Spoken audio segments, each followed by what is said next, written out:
Est-ce que cela vient de notre initiative d'être devenus des enfants de Dieu? Bien sûr que non. C'est un dépôt que Dieu a mis dans notre cœur au travers de la foi qu'il a éveillée en nous, non? Et qui nous a permis en plus de placer notre confiance en Jésus-Christ, sans compter que cela nous a permis de recevoir le Saint-Esprit dans notre cœur. Voyons Luc 12, au verset 48. « Si quelqu'un a beaucoup reçu, on exigera beaucoup de lui.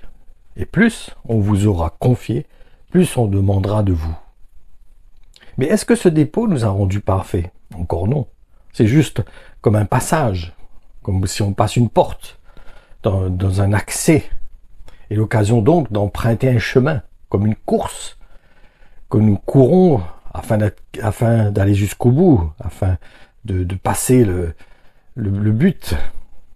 Et en conséquence, il ne faut pas rester à son départ, il faut progresser jusqu'au bout. Voyons Philippiens 3 au verset 13 et 14. « Non, frères et sœurs, je ne pense pas que j'ai déjà obtenu le prix, mais j'oublie la route qui est derrière moi, je suis tendu en avant et je fais la seule chose importante, courir vers le but pour gagner le prix. Dieu nous appelle d'en haut à le recevoir par le Christ Jésus. Mais malheureusement, nous devons reconnaître que nous sommes dans un temps de l'histoire où beaucoup de chrétiens ont leurs lampes qui s'éteignent et du coup, ils se tournent vers des lumières qui ne sont pas forcément la vraie lumière, sans prendre conscience que ce sont en réalité des leurs pour attirer le chrétien. Et le but de ces personnes qui sont animées de ce désir d'attirer les gens vers eux et qui manifestent une fausse lumière, comme des lumières de boîte de nuit par exemple, l'image est très bonne, non? C'est de troubler le peuple de Dieu. Ceci dans l'objectif de les amener à sortir du vrai chemin, du réel chemin, qui emmène au salut. Et le dépôt dans notre cœur vient de Dieu. C'est comme une main tendue vers nous, en fait. Comme un talent qu'il nous donne. Je peux donner l'exemple de quelqu'un qui nous donnerait une certaine somme d'argent pour créer une entreprise, par exemple. Et s'il est évident que c'est un cadeau qu'il nous fait, par contre, en ce qui concerne de faire fructifier cet argent qu'il nous a donné, cela sera de notre responsabilité. C'est à nous de faire fructifier maintenant, de mettre tout en œuvre pour que cette entreprise fonctionne du mieux possible et que cet argent fructifie et que nous puissions, si c'est sur notre cœur, de rembourser cet argent qui nous a été donné. Voyons Matthieu 25, à partir du verset 25, après du verset 28 jusqu'à 30. « Alors j'ai été pris de peur, et je suis allé cacher ton argent dans la terre. Voilà, je te rends intégralement ce qui t'appartient. » Mais son maître répondit, « Vaurien, fainéant, tu prétends savoir que je moissonne là où je n'ai rien semé, et que je ramasse sur l'air où je n'ai rien répandu. Eh bien, tu aurais dû donc placer mon argent à la banque. Là, du moins, ils auraient rapporté quelque chose, de sorte qu'à mon retour, j'aurais récupéré le capital et les intérêts. Ôtez-lui donc le talent et donnez-le à celui qui en a déjà 10. Quant à ce bon à rien de serviteur, jetez-le dans les ténèbres du dehors, il y aura des lamentations et d'amers regrets. » Donc, nous voyons au travers de ces versets que Dieu attend de nous que ce qu'il a déposé dans notre cœur, cette lumière qu'il a mise en nous, elle soit au bénéfice d'autres personnes, qu'elle puisse bénéficier à d'autres personnes, qu'elle puisse éclairer d'autres personnes, qu'elle puisse emmener d'autres personnes donc à voir cette lumière et à venir vers cette lumière, qui est Jésus-Christ, ne l'oublions pas. Donc, je répète, la suite va dépendre de notre motivation, cette somme que nous avons reçue, ce talent que nous avons reçu, va dépendre de notre motivation, ce que nous voulons en faire, et qui devrait consister à faire prospérer ce dépôt-là. Et cela, en tant que chrétien, est possible en écoutant le Saint-Esprit dans notre cœur. En effet, c'est Dieu qui a allumé cette lumière en nous. Mais ne nous trompons pas, par contre, c'est aussi à nous de l'entretenir. Nous avons vu, si vous lisez l'histoire des vierges folles et des vierges sages, vous comprendrez. De plus, faisons attention que notre lampe ne s'éteigne, et cela parce que nous n'avons plus d'huile, ou que la lumière que nous avons ne soit pas la nôtre. Nous avons pris la lumière de quelqu'un d'autre, ou nous suivons la lumière de quelqu'un. Et ne nous trompons pas. Il faut savoir que le Seigneur attend de la part de ceux qu'il a appelés qu'ils fassent prospérer le dépôt qu'il a déposé en eux. Voyons cela dans Jacques 1,12. Il est heureux l'homme qui résiste dans les difficultés, En effet, quand il aura montré sa valeur, il recevra la vie. Mais là, c'est la récompense que Dieu a promise à ceux qui lui donnent leur amour. Attention, chacun doit avoir sa propre lumière, même si elle a aussi pour but d'attirer, comme je disais tout à l'heure, ceux qui ne l'ont pas encore reçue. La lumière doit resplendir, elle doit être mise sur une table, elle doit permettre à d'autres personnes d'éclairer, mais c'est pas la lumière de quelqu'un d'autre, c'est pas, on peut pas utiliser la lumière de quelqu'un d'autre. On doit avoir notre propre lumière, on doit la recevoir en nous. Et cette lumière que nous recevons, qui est Jésus-Christ, a besoin de transparaître au travers de nous, elle a besoin d'éclairer au travers de nous. Je peux pas emmener la lumière de quelqu'un d'autre, c'est clair et net. L'évangile est clair à ce sujet. Il faut que ce soit ma lumière, il faut que je reçoive la lumière qui est Jésus-Christ. Et cette lumière que j'ai reçue au travers de Jésus-Christ a besoin d'éclairer au travers de moi. J'ai besoin de devenir à partir de ce moment-là, moi aussi, une lumière. Parce que cette lumière resplendit au travers de moi. Elle reflète au travers de ma vie. Mais je ne peux pas prendre la lumière de quelqu'un d'autre. C'est très important de comprendre cela. Voyons cela dans 1 Corinthiens 4, versets 7 et 8. Je m'adresse là à chacun en particulier. Toi, mon ami, dis-moi, qui t'a donné une supériorité sur les autres? Par quoi te distingues-tu? Tu te vantes de posséder certains privilèges, des connaissances particulières, mais de qui les tiens-tu? Qu'as-tu qui ne t'ait été donné?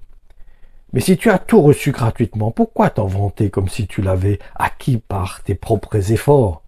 Chacun de vous semble avoir tout ce que son cœur désire. Dès à présent, vous êtes rassasiés. Vous voilà donc des gens riches, et vous croyez n'avoir plus besoin de rien. Vous nagez dans la suffisance, vous êtes tous des rois, et vous vous voyez déjà couronnés. Vous n'avez plus besoin de notre aide. Vous êtes donc entrés dans votre règne, et vous nous avez laissés à la porte. Ah, plaise au ciel que vous soyez effectivement entrés dans le royaume, comme je voudrais que la royauté vous soit donnée dès à présent. Peut-être pourrions-nous alors, avec votre aide, accéder nous-mêmes au rang royal et être admis à partager votre triomphe.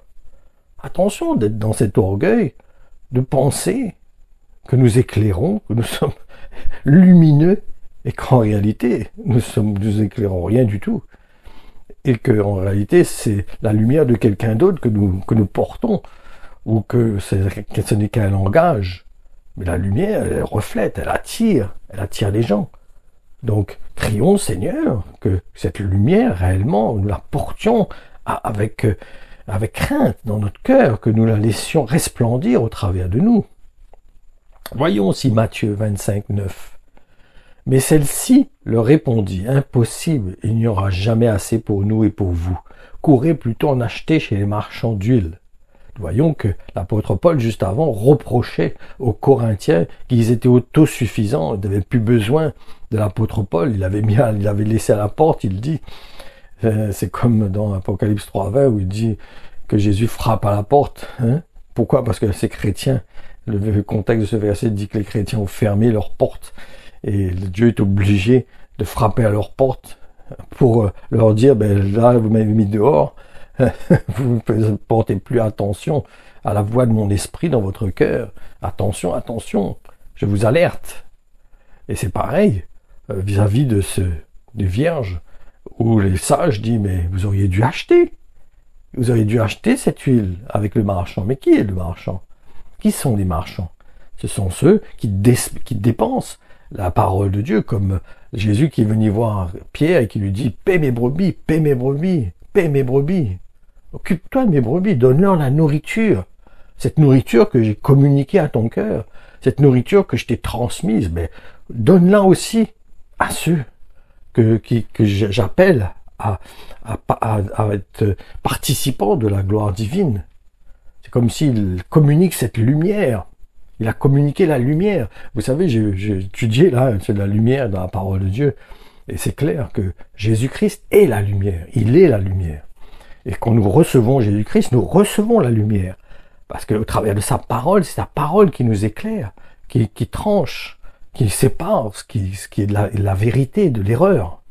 Donc c'est important pour nous de vraiment de considérer cela. Et de ne pas nous appuyer sur nos propres forces et de porter attention aux enseignants, d'être toujours en alerte et être ouvert à être enseigné, à être éclairé, à pouvoir reconnaître si vraiment nous avons toujours la lumière, si cette lumière est toujours vivante en nous, si elle éclaire toujours en fait, si cette lampe est toujours allumée, si nous avons suffisamment d'huile avec nous pour que cette lampe reste allumée. Ézéchiel 14, 22, 23 nous dit toutefois, il y aura un reste, quelques réchappés, des fils et des filles qu'on en fera sortir. Voici, ils arriveront près de vous. Vous verrez leur conduite et leurs actions, et vous vous consolerez des malheurs que j'ai fait tomber sur Jérusalem et de tout ce qui lui est advenu. Ils vous consoleront quand vous aurez vu leur conduite et leurs actions. Alors, vous reconnaîtrez que ce n'est pas sans raison que je lui ai fait tout ce que je lui aurais fait, dit le Seigneur Dieu. Donc, au travers de cette prophétie, le Seigneur avertit qu'il y aura certains qui n'accepteront pas cette œuvre, cette lumière venir en eux et pour les transformer. Et certains s'endurciront. Mais toutefois, Dieu mettra de côté certains pour qu'ils acceptent cela, qu'ils acceptent cette lumière venir les éclairer, les emmener à connaître, à comprendre la volonté de Dieu. Donc ma conclusion, pour être sincère, je ne voudrais pas être à la place de ceux qui ont pris des fonctions, qui ont pour but initial de distribuer la nourriture au peuple de Dieu, comme Jésus disait à Pierre, de paître les brebis, et qui ne l'ont pas utilisé pour préparer les vierges à garder leur lampe allumée. Ceci dans l'objectif d'accueillir l'époux. Malheur à ces prédicateurs qui n'accomplissent pas l'œuvre que Dieu leur a confiée de faire pour emmener l'épouse à être prête pour recevoir l'époux.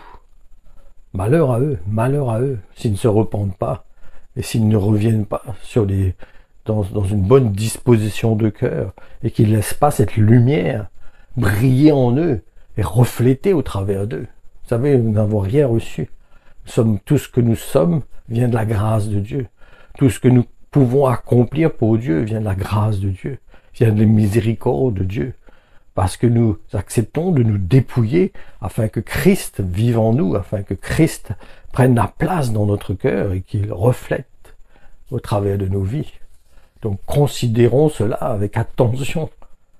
Vraiment portons cela à cœur et faisons la volonté de Dieu avec humilité et chérissons les cadeaux que Dieu nous a faits, cette grâce qu'il nous a accordée de recevoir le Saint-Esprit en nous et de pouvoir à nous appliquer, à considérer son témoignage dans notre cœur et être sincère avec lui, sincère dans notre relation. Voilà, Seigneur vous bénisse, que sa grâce vous accompagne chaque jour.